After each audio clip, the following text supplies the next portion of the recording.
Viewers, நான் உங்கள் Vaishali. Festival season start ஆகிடுச்சு. கொழுக்கட்டை, பயிறு வகைகள்னு டெய்லி ஒரு புது புது விதமான ரெசிபி நம்ம பண்ண போகிறோம். அப்போது அதுக்கு ஈஸியாக செட் ஆகிற மாதிரி ஒரு லட்டு ரெசிபி தான் இன்றைக்கி நம்ம பார்க்க போகிறோம். திணை அவல் லட்டு. வாங்க வீடியோக்குள்ளே போகலாம். திணை அவல் 1 கப், தேன் தேவையான அளவு. நீங்கள் வேறு எந்த சுகரும் ஆட் பண்ணணும்னு அவசியம் கிடையாது, தேனே போதும். நெய் தேவையான அளவு, முந்திரி பருப்பு தேவையான அளவு.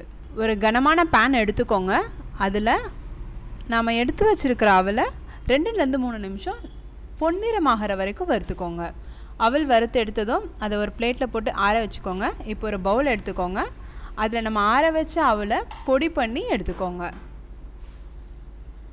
அதோட தேவையான அளவு தேன் எடுத்து ஆட் பண்ணிக்கோங்க.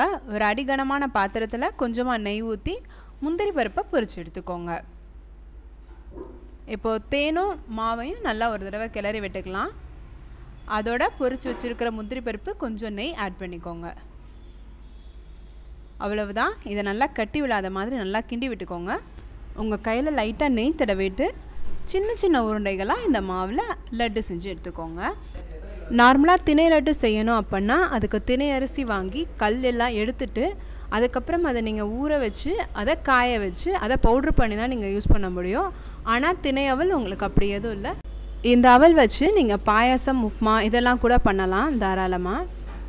நம்மளோட லட்டு சூப்பராக ரெடி ஆகிடுச்சு. இப்போ இந்த ரெசிபிக்கு தேவையான பொருட்கள் எப்படி பர்ச்சேஸ் பண்ணலான்றதுக்குரிய லிங்க் உங்களுக்கு டிஸ்கிரிப்ஷனில் ஷேர் பண்ணியிருக்கேன். இந்த வீடியோலையுமே எப்படி பர்ச்சேஸ் பண்ணுன்றதை ஃபுல்லாக காமிச்சிருக்கேன். உங்களோட ப்ரௌசரில் standardcoldpressedoil.com இந்த வெப்சைட்குள்ளே போய்க்கோங்க.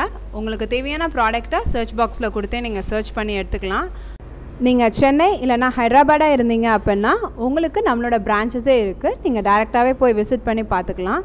இந்த வீடியோ உங்களுக்கு பிடிச்சிருந்ததுன்னா லைக் பண்ணுங்கள், ஷேர் பண்ணுங்கள், கமெண்ட் பண்ணுங்கள், சப்ஸ்கிரைப் பண்ணுங்கள். நன்றி, வணக்கம்.